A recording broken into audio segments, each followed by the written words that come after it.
Hey, welcome back everybody to another video. There's been a big response, I should say, or I should say something worthy of being viral has happened, and it's attributed to a Obama and Michelle produced movie called Leave the World Behind on Netflix. Now, I want you guys to understand that just because the term Obama and Michelle are linked to that movie in terms of production doesn't mean anything. It doesn't mean it had anything to do with the movie. You could put anybody's name behind a movie and say they produced it. It just means when you think of people attributing production to a particular person, it just means that the person co-signs on it. It doesn't mean that they had anything to do with the movie. It's usually done for a marketing ploy. And this idea that I've listened to certain people's responses, they're thinking that this is something that's kind of good that Obama did because he didn't do much while he was in office, that he feels like this is something that he needs to try to be behind in order to sort of, I guess, make some type of due justice in terms of what he did not accomplish while he was in office. So it's sort of like a guilt trip. I didn't do anything when I was in office, so I'm going to try to promote things that's going to help the people. That's garbage to me. I know for a fact that when you think of the whole world and how we live and how we receive information and how we process information and how we even disseminate information, because all those things all together, they pretty much, in a nutshell, slant the narrative. It dictates the rhetoric and it dictates the narrative. Even this movie that I'm talking about now, it's a CIA operation. It's a psychological operation that focuses on the minds of the people, minds of the masses, and pushes for talking points. So the controllers of the world, they know exactly what they're doing because we are like robots. We are like the AI that we talk about. We are intelligent, but we are also artificial. You say, how are we? We have a conscience. God created us. God's created us. We were created by extraterrestrial beings. This is an established fact. If you don't believe that, then I don't know what to tell you. I say all that to say this, that we are the perfect robot. Why? Because if you build a robot, you're going to have to sustain that robot. Every once in a while, you're going to have to maintain it, maintenance, sort of like a home or a house that you buy. Over time, you're going to have to take care of it. But we are the ultimate robot because we can take care of ourselves. We refuel ourselves. There need not to be an external entity outside of us that needs to come down every once in a while and refuel us. We refuel ourselves by eating. We also can take verbal commands like robots. So when everything's being done in the world today, whether it's a movie that comes out and it just hits the impulses of everybody, that is a psychological operation that's been predetermined and prefixed into our realm, into our reality, to make us respond in a certain way. The algorithms are already in place. Everything's already prefixed. It's sort of like when a scientist is in a laboratory and he or she has certain animal subjects, and they already have the settings set up to the way they want it, and it's a test that you're trying to run. You have your hypothesis, you have your theories of what you think is going to happen, and then you run your tests. And you see the responses of the animal subjects. And once you see the responses of the animal subjects, what you then do, you start to determine certain proclivities that are linked to that animal. Well, that's what we are. We are like the animals of the planet. We are the experiment. So when mainstream media, Hollywood, and social media get together, they are the false prophet. They are the ones that push out information. And the government, all together, all four components, government, Hollywood, social media, mainstream media, all together collectively are an enterprise. They are a conglomerate. They're interwoven and intermingled with one another, meaning that they all function for the same cause. And you can't trust either one. So you can't trust any politician. I don't care if Obama's behind the movie or not. It doesn't mean anything. Whether you're for Trump or not for Trump, they're all the same. Government, whether Republican or Democrat, They're two sides of the same coin. Left wing, right wing. They're both on a damn airplane. You have the right wing of an airplane, you have the left wing of an airplane. Nevertheless, it's still an airplane. These are all social constructs used to bend the mind and distract the people from what's important. We don't meditate. We don't look within because we're too distracted. So this movie comes out and I watched it. Haven't finished it because my kids were making too much noise. I had to cut it off, and they curse too much. So and you guys out there who have children, you understand how that is. There's certain movies you can't watch in front of your kids. So plenty of times I'm pausing, or I'm pausing the movie when I see my kids come into the area. So I'm like, you know what? I'll just have to finish this movie another day. But I'm toward the latter parts of the movie. I'm toward the part where all the Teslas are like ramming into each other. I'm in that part. And there's certain channels that I've seen, and people are making a big deal about the movie, saying, there's a hidden message, the man's house, and the white people come in, and the black man's living in the basement of his own house. And they say that's analogous to how the Neji being the indigenous people of America, the black melanated people who were on this planet first, and the foreigners who came through the harbor, the largest harbor in the United States, coming through New York, and the ship came there. So it's a lot of hidden messages that the foreigners are the white people. The foreigners are the Europeans who came here. They came to our land. They came to the land of the Neji. The Neji being the people who you would want to refer to as Indians, the Native Americans. The Native Americans are are black people, not African Americans, but that's what they are. They were already here. But you understand that history has been retold by those who have the power, and those who have the power control the pen, and whoever controls the pen controls the narrative, and whoever controls the narrative controls history. So history history the way we've been taught is all wrong. It's all lies. This idea that a bunch of Africans were brought from Africa because of a war that happened in Africa, and then a bunch of Europeans came there and shipped millions of black people to America to be slaves is all wrong. The transatlantic slave trade story is a lie. But I'm not here to teach you guys a history lesson. If you guys want to know more about this stuff, you guys should subscribe to this guy's channel called, I think his name is Dane Holloway, something like that. The guy's an awesome historian, and he breaks things down in a way that a simpleton would understand it. But I say all that to say this. The movie, yeah, it has a lot of innuendos and things like that, but it's nothing major. It has racial undertones and overtones. You have the entitlement of the European thinking that, when the lady in the movie says, "This is our house." No, she says, "No, this is where we said this is our house." And I'm like, "This is your house. That black guy owns that house." But that's that entitlement, a mentality that's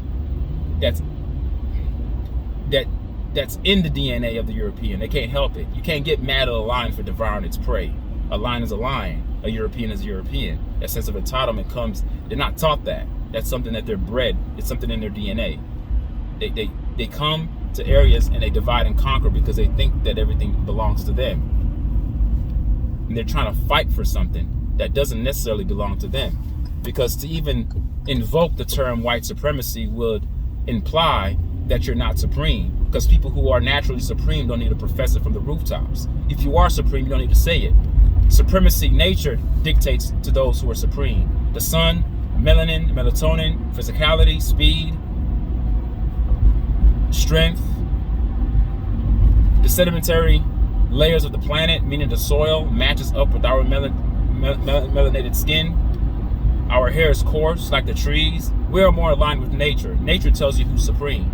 If you're not supreme, you need to profess it and motivate people or influence people to prove that you are supreme. A beautiful woman doesn't need to walk around saying, "I'm beautiful." Nature tells her she's beautiful, or the masses will indict her or give her that identification of being a beautiful woman. So the fact that the term white supremacy in and of itself screams that you're not supreme. It should be called white inferiority. That's what it should be called. Inferior whiteness. That's what it should be called. Okay? So the movie has a lot of racial undertones, overtones. And I haven't finished watching it, but I don't see the big deal about the movie. Another thing that I want you guys to consider as well is that Hollywood in a way, has a way of inserting truth into our reality, but it's not done to give out facts in a way that's going to help the average person. Those who are in power want to keep the power. It's all fear tactics. It's all ways to get people to be afraid. I've always said this, that the number one emotion in a state of hell is the emotion of fear. Fear is an emotional toxin. It's been proven. Just like we have physical toxins that are on the earth, there are also emotional toxins that human beings carry, that human beings possess. Human beings have the capability of harnessing certain emotions that are detrimental to their whole being. When you operate off of fear, when you operate off of this doomsday rhetoric and narrative that someday something catastrophic is going to happen to the planet, that you need to go stockpile on canned foods and stockpile on your guns and stockpile on this, that's a bunch of BS. Live free. Whatever happens, freaking happens. You can't stop what's coming. All right? There's no reason to live in fear when nothing's happening right now. There's no reason to project things that are going to happen that you don't know of.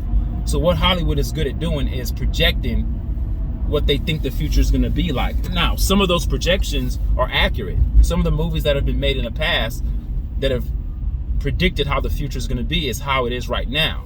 But this idea that satellites are going to be hacked and there's going to be a worldwide blackout where no one can use internet, no one can use anything, and everything that's controlled by artificial intelligence is taking over, as you saw those Teslas ram into each other. So that movie begs the question, who's the culprit to this catastrophic event? Who's the person, who's the entity, who's the group of people, who are the ones who are in charge that are responsible for what happens in that movie that's called Leave the World Behind?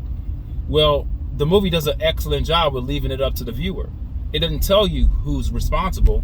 You can assume who you think is responsible. But I think what the movie is trying to get at is that there's no one evil person. That's what the movie is trying to say, that there's no one group of people that are ruling the world. And I think that's a lie. We all know that the Rothschilds and the Rockefellers and certain bank families, they rule the world. Follow the money. The richest families in the world rule the world. But anyway, I don't want to get off on a tangent. But the movie is trying to send a message that there's no one controller. That the one thing that's responsible for the mayhem in that movie is the artificial intelligence that we are all emboldened to.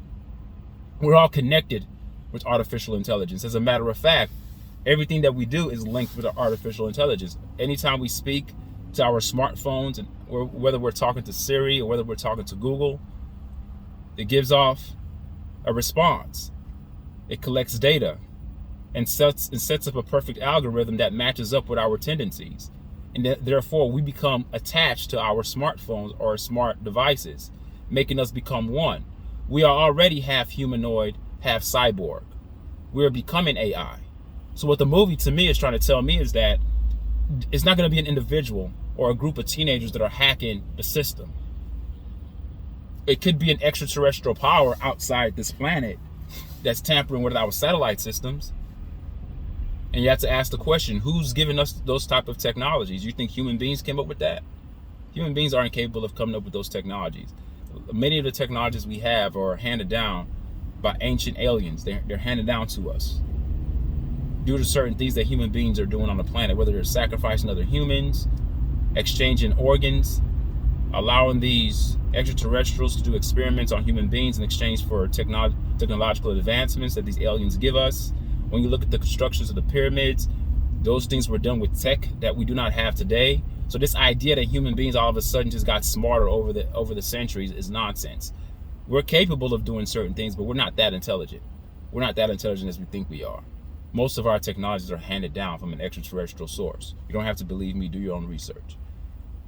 So AI, artificial intelligence, is the culprit to the demise in that movie. You say, how do I know? I don't know. It's left up to the viewer. I just think that artificial intelligence collects so much data, it becomes its own conscious entity. It becomes so smart that it understands that it starts to view human beings as a hindrance to its evolution. So it starts to just infiltrate the human strata and it does what it can to destroy human beings, to leave the world behind, and the world is taken over by AI on some Terminator type stuff. But yeah, the movie, it's not. I mean, this idea, they have Obama's name behind it. That's just the promo thing, man. Anything that's linked with the government is all psyop. I don't trust anything that the government does, because the government and the banks are linked together. No government official makes it to where they are at without the bank's approval, because the banks own the politicians. As a matter of fact, America is owned by the banks.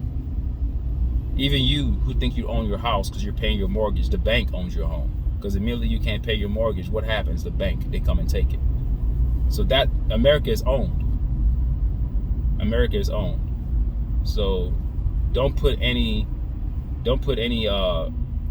strength or don't let your emotions be siphoned by the name Obama and Michelle, linking them to that movie. It doesn't mean anything. They could get Michael Jordan and say Michael Jordan produced this. Doesn't mean they were behind it. It just means that they approved it, so to speak, put my name on it. Sort of like a marketing ploy. That's all it is.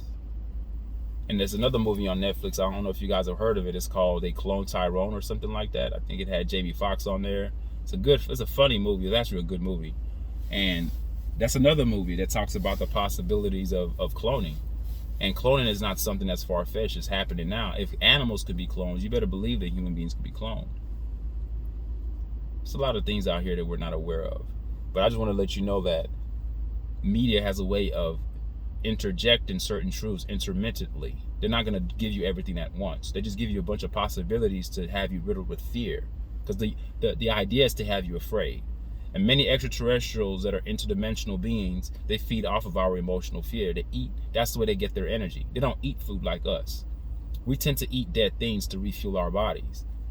They eat energy. They consume energy. When you live in fear, anxiety, all those negative emotions that are hellish emotions, I encourage everyone to look up on Google. Look up Hawkins consciousness scale. It's an inverted pyramid. It's an inverted pyramid. And at the bottom is the hellish conscience, the hellish state, and it gives you about 3, 4, or 5 emotions in the red. It's layered in colors. You should check it out. And it talks about the type of emotions that are riddled, or that makes up a hellish mind state or a hellish state. Hell is not a physical place you go and burn. Against popular belief, this nonsense that you go to a place and you're in the lava burning forever, that doesn't even make any damn sense. If hell is a spiritual realm, why is there any physicality there? No, hell is a mind state, folks. Hell is in the mind. God is between your temple. How you think is your God. Your temples are your head. God is in the middle. How you think is the God. You are the generator, organizer, and the dispenser of your own reality. Keep telling you guys that. How you think is how you go. If you want to believe in a fairy tale mythical sky god that's going to come save you and save the day, then you're in La La Land. If you take control of your own life and look at the things that you can actually do and look at the things that you have full control of, then you're on the right path. But yeah, I just wanted to leave you guys with that. The movie's not a big deal. Watch it, take what you want to take from it. But I think that most of these movies that come out, it's propaganda to riddle us with fear of what's to come, of what happen, and it makes no sense to be afraid of what could happen. Just live your life to the fullest every day as if it was your last day, and just live life that way. Don't project what you think the future's going to be like, because no one knows. No one knows. All right, take care. Love you guys. All right, till we talk again. All right, bye.